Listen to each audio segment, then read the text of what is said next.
This is how we begin. The Ghana Medical Association is demanding that the Ministry of Health takes immediate action towards the full implementation of the Accident and Emergency Services Guidelines developed in 2011. The absence of these guidelines, according to the association, is accounting for a number of deaths attributed to the no-bed crisis in major health facilities. Quite recently, we brought you a story of a young man who lost his father because the Korle Bu Teaching Hospital and others refused to admit him despite his critical disease because there were no beds. This week, we also brought you the story of another young man whose father died in a car because 7 different public and private hospitals in the capital did not have beds. There's been a huge public outcry following these revelations, including the Speaker of Parliament calling for the criminalization of the no-bed crisis. Let's hear him as he makes that point. The medics have their ethics.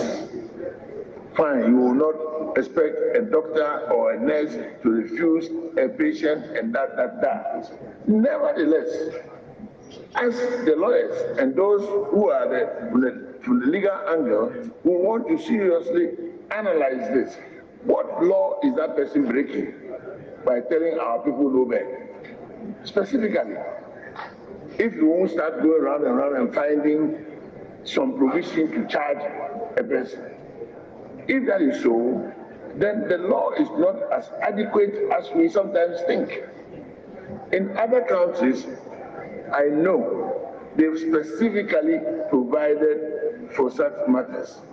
And we should look at our own provisions as to issues like no public hospital, no medical person employed in a public-owned facility shall refuse to attend to a person who is brought in an emergency situation to a public hospital, and that will be an offense, that will be a crime. And in fact, it's very easy to associate that with manslaughter, the essence of which is negligence. That is Speaker of Parliament, Professor Michael Quaye, there talking about criminalizing this practice. But then what does the ministry intend to do about this? Let's hear from the Health Minister, Kwaku Agyeman-Manu, who has also been reacting to that very disturbing story. It is my wish that the no-bed syndrome that is currently becoming something that will not go away every morning will soon cease. We are hearing in the ministry, Mr. Chair, that beds are still in Korle Bu. And when I got that information, I was thinking that we were short of beds and people were selling beds to people in Korle Bu. Not knowing that it is the way we are describing the situation where when you put down money, you get a bed. We are investigating that. And anybody caught in this respect will be dealt with according to the laws and the sanctions regimes that we have in our service delivery window. We are not joking on this matter. I'm glad the DG and the chair of the Ghana Health Service is taking that matter up. And I'm engaging with the teaching facilities to see how best this will stop as immediate as possible.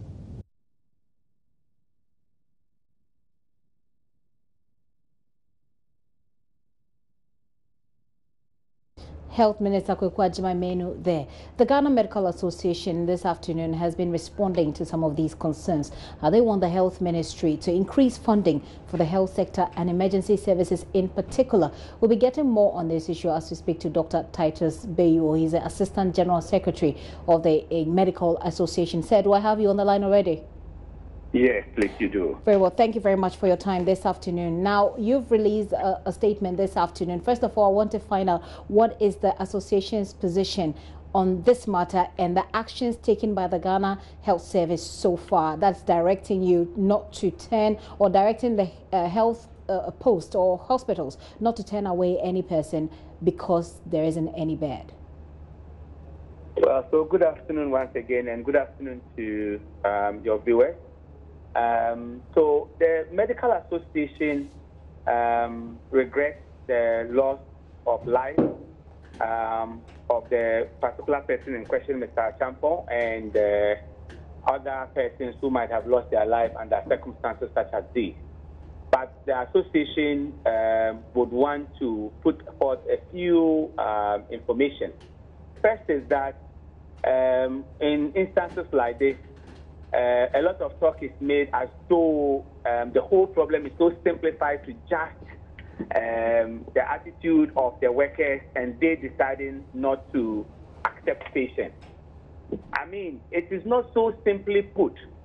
We would want to bring to the fore that the situation is a systemic problem, and as much as there are some individual problems or contributing factors, we must focus also on the systemic issues. First of all is the infrastructure. If you look at our emergency services, the infrastructure available, it is simply not adequate. And so if you just issue an instruction that you should never send a patient away, then sometimes it's pretty difficult because you're not getting to the root of the problem. The root of the problem is that we have emergencies that have had the same bed strength for more than 20 years, 30 years, and no expansion. The root of the problem is that the equipment needed to work at these places are not there. Another issue is that we have hospitals that could have been brought onto the fore to expand access. The University of Ghana Medical Hospital is an example. Even if you go to Kolebu, our main tertiary referral center, the emergency in which I was trained as a medical student more than 10 years ago is still the same. The new one that was built has been there till now. It's not functioning, and no one is talking about that. And so how can we just issue an instruction? No professional, healthcare professional will gladly turn away any patient when there is space available to help. So we want to bring these other systemic issues to the fore. Okay, I understand. Sorry, Doc. I understand the systemic issues that you've raised, and we'll look at it in a few seconds. But 7 hospitals. Is it possible? It sounds like history to me. I've never heard this anywhere. That 7 hospitals, none of these hospitals will have a bed. None of these hospitals will be able to take in somebody, even if there is no bed, will take in one person who is on the verge of death and give him some sort of attention. 7 different hospitals. Okay. The case in question, like I mentioned earlier, is a very sad one. We are helping the ministry and the services. Yesterday we were in the meeting with the minister. We are helping the ministry to investigate this and get to the bottom of it. Admittedly, there may be some lapses in our system. And as an association, we are saying that if indeed people could have handled this case better and they did it, those push we brought to the fore. And I raise this issue because in your release you seem to have issues with the way the media is handling the matter because you believe that it's going to make you demotivate health workers. But that's why I'm creating the scenarios. 7 different hospitals. It could have been your father. It could have been my father, my grandfather. That's 7 different hospitals rejected, and then I died. Do you think that the reactions that is coming so far is not justified? And do you think it is an overreaction? No, we haven't said it's an overreaction. Right. We are just saying that as we raise the issue, just as we are doing with the health ministry and everybody involved, trying to get to the root cause, we will need to find out at each of these hospitals, the situation will never be the same. At each of these hospitals, what exactly was the situation at that point in time? So when we just narrow everything down to the doctors and the nurses and their attitude, yes, we may have attitudinal problems. In fact, if you go to any of these 7 hospitals, you may find people who would have behaved or who can't, under certain circumstances, not behave right. We are saying those people should be phased out. But you will also find doctors and nurses there who have performed excellently, and people can attest to that. So we cannot say because this situation has happened, then everything boils down to the facilities. Because we are going through the root cause analysis of this situation, and I'm sure that when we are done, the minister has set up a committee that we are contributing to, trying to help to get to the bottom of this. We will all come to know exactly what has happened under this. It's very, very, very unfortunate.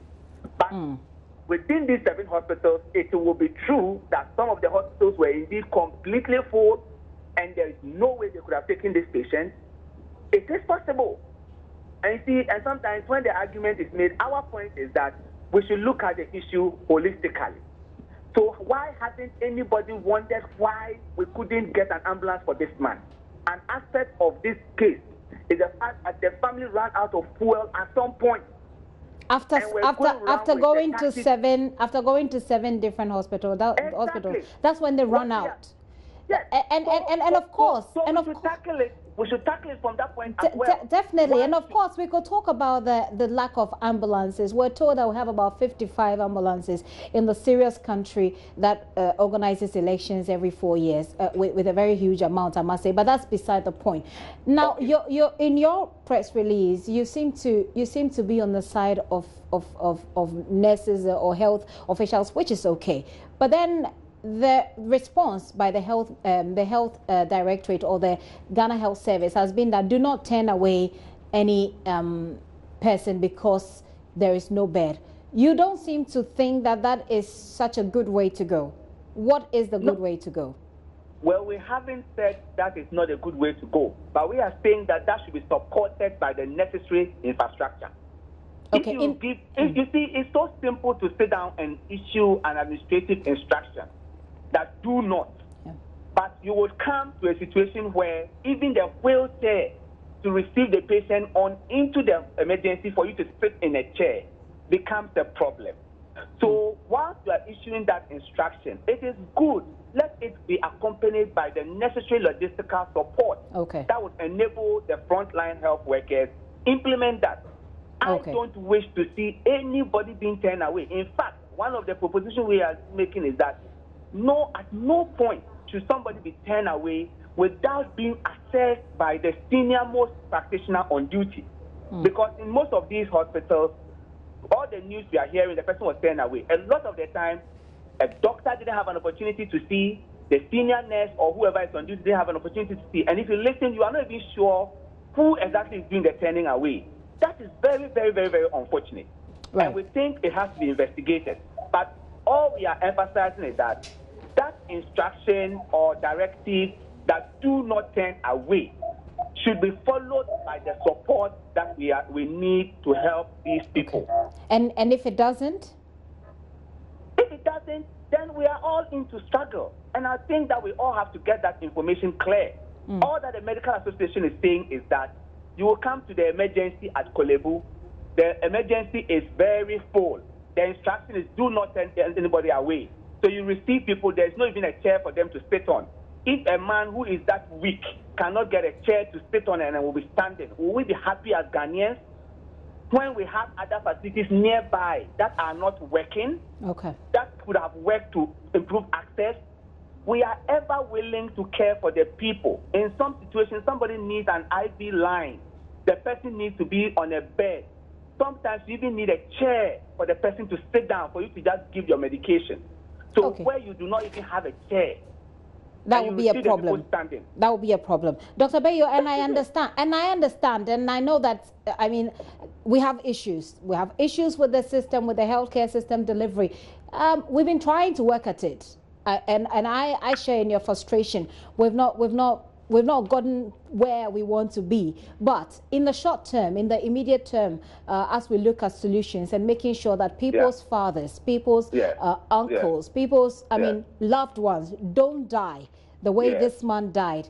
What is the GMA suggesting that we do? Because I don't see the health service providing what you're asking to do, what you're asking them to do, doing so immediately. So in the immediate terms, term, when they have issued this directive, what is the way forward, and what is the GMA going to do to support, the prevention of such needless deaths? The GMA has encouraged our members and all health professionals to continue to offer the selfless and dedicated service they have been doing over the years, and we think we are ready to do that. The other thing we are saying is that wherever a patient comes in, we should ensure that that patient is assessed by the senior most practitioner on duty. If there's a need for a referral before that kind of arrangement is made, people should not be turned away as this has happened. This is a very, very, very, very unfortunate event, right, and nobody wishes that. But the GMA additionally is asking that all Ghanaians, the media, your good self, everybody who is so concerned should speak to the powers that be, because some of the issues we are calling for are not out of space. They are not asking for huge budgetary requirements. If you have built an emergency at Kolebu that has been commissioned twice or once and is not functioning, why? This is a legitimate question to ask. University of Ghana Medical Hospital, 600 beds, is not functioning. Why? These are legitimate questions to ask. And these are questions that we've been asking all over. Yes, and we are also calling that we have a referral protocol. The ministry should enforce it. Enforcing means that if you need service at a lower hospital, you should access the service there first. If everybody moves to the tertiary hospital, the place gets choked up, and the peripheral smaller hospitals have virtually no work to do. We are calling on our colleagues in private sector to come in and help, because a lot of the private hospitals do not offer comprehensive emergency services. So if they can be assisted by whatever means, health insurance or whoever, pay whatever claims they are owed, so that they can recapitalize and then retool their emergencies to absorb the pressure, and we have appropriate distribution, things will be better. But I can assure you that we have called on our members and we are ready. Doctors are ready to access people. And in hospitals where doctors are, senior practitioners are, whenever you get there and you are being turned away by a security man or by somebody you are not very sure of, ask of the senior-most person on duty. You have to get access. Right. They should treat you before any referral. Right, right. Yeah. We'll say very big thanks to you. But in the meantime, you said that the investigations are underway. What do we know so far? Well, I wouldn't be able to say much because we only met yesterday and the committee is working. And I'm sure pretty soon the full report of the committee will be laid before the minister. Very well. Dr. Bayo, thank you so much for your time this afternoon. Dr. Titus Bayo is the Assistant General Secretary of the Ghana Medical Association. They're saying that if the health service wants these directives to be carried through, there are things that the health service also need to do. It doesn't just come easy that way. What news just in is that unconfirmed number of persons have been flattened by a tipper truck. Basically, they've been killed by a tipper truck at Tra in the Bunahaf region. I have an eyewitness on the telephone line now to give us some details. His name is Eric Osu. Mr. Osu, thank you very much for your time this afternoon. What is happening where you are right now? Hello, good afternoon. I can barely hear you. Yes, please give us some details of what do we know at this point how many people have been killed by this tipper truck? Well, so far 3 persons are believed to be dead. 3 persons? Did you say 3 persons? There is a huge heap of sand in the middle of the road, and we have reason to believe that some persons are trapped under the sand. Do you know the number of people, by any chance, know the number of people who may have been trapped under the truck? We are not immediately able to tell because we have just had the police and some persons from the fire service joining us to, as it were, make it easier for traffic to flow, because traffic has been halted for about 40 minutes. The traffic from Sunyani to Tra and from Tra to Echiman. So what is happening at the moment as you speak to us? What is happening around you? Well, the township has been thrown into mourning because people are unsure. Because of the nature of the accident, you are not able to tell whether a relative of yours is also involved. So there is a bit of panic in town, and the town has been thrown into mourning. You said the police has been there. Have they been saying anything to anyone? What is the police doing there? No, they've been very busy. At the moment, there is a vehicle from the fire service trying to tow the tipper truck with strip the heap of sand in the middle of the road. So they've been very busy. They are unable to speak to the media immediately. Okay. Well, we'll come back to you as and when there's any further development. Thank you so much for your time. So don't panic, but the police The police were told is there at the scene, and they're trying to deal with the matter. We're talking about a number of people who have been trapped under a truck in Tra in the Bunahafo region. You're still watching The Pulse with me, Gifty and Dopia. Let me quickly run by you this, that Easeway Loans, your CIMG Finance House of the Year 2016, is now Easeway Savings and Loans. Let Easeway Savings and Loans provide you end-to-end financial solutions.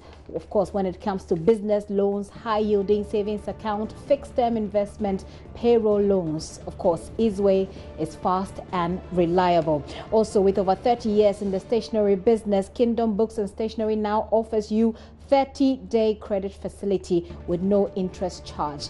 They deliver free within Accra, Tema, and surrounding towns, and you can visit them at Osu in Akweje University of Ghana campus as well. Kingdom Books are near the Accra Sports Stadium and Tema on the main TDC junction. I'll tell you more when I return. Also,